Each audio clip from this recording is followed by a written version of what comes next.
इकबाल की तकरीबन सारी शायरी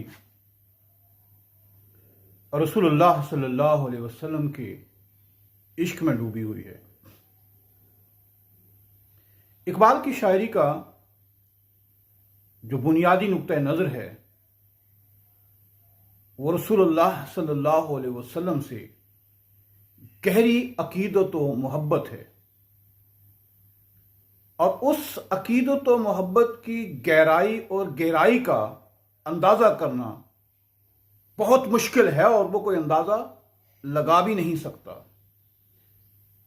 इकबाल खुद फरमा मंच गोयम अज़्त वल्श के चीज़ खाक चोबे दर फिरा के ओ गरीस्त, कि मैं तुम्हें आप सल्लल्लाहु अलैहि वसल्लम की मोहब्बत के बारे में क्या कहूं, क्या समझाऊं कि वो किस कदर है, उसकी गहराई कितनी है, उसकी वुसअत कितनी है, उसका ओज कितना है, उसका कमाल कितना है। मैं तुम्हें सिर्फ इतना बता सकता हूं कि ये वो मोहब्बत है, ये मोहब्बत उस खुश्क लकड़ी की तरह है जो मस्जिद नबवी में हुजूर सल्लल्लाहु अलैहि वसल्लम की जुदाई में ज़ारो कतार रोया करती थी। बुखारी शरीफ में भी है कि रसूलुल्लाह सल्लल्लाहु अलैहि वसल्लम मस्जिद नबवी में एक जगह पर एक खजूर का एक तना था जिसका सहारा लेकर आप सल्लल्लाहु अलैहि वसल्लम खुतबा दिया करते थे। जब एक अंसार औरत ने आप सल्लल्लाहु अलैहि वसल्लम को देखा तो उसने अर्ज किया, या रसूलुल्लाह सल्लल्लाहु अलैहि वसल्लम, मेरे पास एक बढ़ई गुलाम, आप कहें तो मैं एक ऐसी चीज बनवा देती हूं जिस पर आप सल्लल्लाहु अलैहि वसल्लम आसानी से खुतबा इरशाद फरमाया करें। आप सल्लल्लाहु अलैहि वसल्लम ने फरमाया कि जैसे तुम्हारी मर्जी। उस औरत ने चंद रोज बाद अपने गुलाम से एक मिंबर बनवाया और वहां पर रख दिया। अगले जुमे के खुतबा जब नबी करीम सल्लल्लाहु अलैहि वसल्लम ने उस मिंबर से होकर दिया, अभी खुतबे के वस्त में नहीं पहुंचे थे कि ज़ारो कतार एक रोने की आवाज आने लगी। वो इस तरह की आवाज थी कि जिस तरह कोई मासूम बच्चा अपनी मां से जुदा होकर फूट फूट कर रो रहा हो। अब सहाबा और तमाम लोग इधर उधर जब देखने लगे तो उन्हें कोई समझ नहीं आई कि क्या हुआ। आप सल्लल्लाहु अलैहि वसल्लम चलते हुए उस लकड़ी के पास पहुंचे, देखा कि वो फूट फूट कर रो रही है। रसूलुल्लाह सल्लल्लाहु अलैहि वसल्लम ने उसको अपने सीने से लगाया और फिर उसकी आवाज कम हुई। आपने सहाबा को बताया कि ये लकड़ी हमारी जुदाई में रो रही थी, ये यहां खुतबा सुना करती थी, और जब हमने जगह तब्दील की तो इससे ये फिराक बर्दाश्त नहीं हो सका। इकबाल कहते हैं कि मेरी मिसाल तो उस लकड़ी जैसी है कि जो आपके फिराक को बर्दाश्त नहीं कर सकती और वो ज़ारो कतार फूट फूट कर रोती है, बेबसी के आलम में रोती है। मेरी मिसाल तो सूखी लकड़ी की तरह है। खाक यसरब अज़दो आलम खुश तरस, ई खुनक शहरी के आंजा दिल बरस।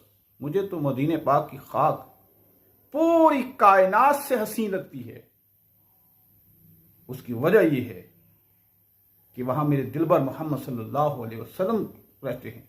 जहां पे महबूब रहता हो, वो गलियां, वो बाजार, वो रेत के जर्रे हसी हो जाया करते हैं कि चाहे दुनिया कितनी खूबसूरत क्यों न हो, मेरे लिए वो खाक यसरब जो है, मदीने की जो खाक है, वो सारे जहां से हसी और खुशतर है। दरआ दरिया की उरा साहिली नीस्त, दरिया है कि इतना बड़ा समंदर है कि जिसका किनारा हदों में नहीं है, नजरों में नहीं आता, और इसकी मंजिल पर जो आशिक है वो किसी सितारे के सहारे पे नहीं चलता, वो किसी रेडार की सूरत में नहीं चलता, वो किसी रेडार की मदद से नहीं चलता, वो किसी टावर सिग्नल की मदद से नहीं चलता, बल्कि इस इश्क की मंजिल की तरफ वो दिल की आवाज, दिल के दलील और दिल की बात सुनकर चलता है।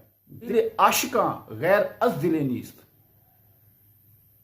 कि आशिक दिल की दलील के बगैर, दिल की रहनुमाई के बगैर एक कदम आगे नहीं चलता। तो फरमूदी राह बदखा गिरफ्तां, या रसूलुल्लाह सल्लल्लाहु अलैहि वसल्लम, ये जो हम मक्के जाते हैं, ये आपने हमें रास्ता दिखाया है, ये आपकी सुन्नत है, ये आपकी सुन्नत की पैरवी में हम मक्के जाते हैं, वरना जुज तुम्हारा मंजिले नीस्त, वरना हम आशिकों की, हम गुलामों की आपके सिवा तो कोई और दूसरी मंजिल नहीं है।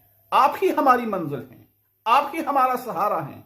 हम मक्के जाते हैं तो ये आपकी सुन्नत की पैरवी के लिए जाते हैं, वगरना हमारा सारा कुछ मदीने में है, वो आपकी सूरत में मौजूद है।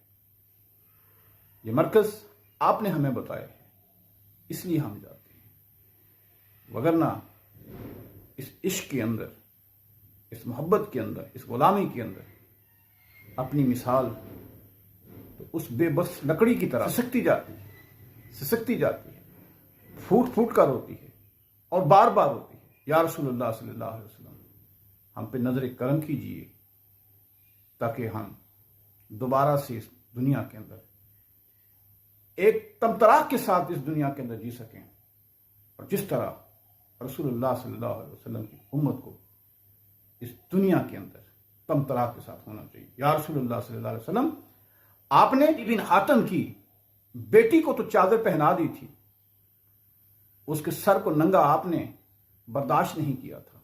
या रसूलुल्लाह सल्लल्लाहु अलैहि वसल्लम, आज आपकी उम्मत भी उससे भी ज्यादा बेसहारा है, इसका कोई पुरसाने हाल नहीं है, ये दुनिया की अकवाम से पीछे रह गई है।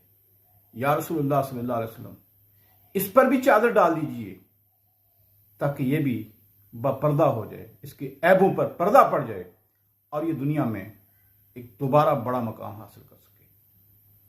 बहुत शुक्रिया।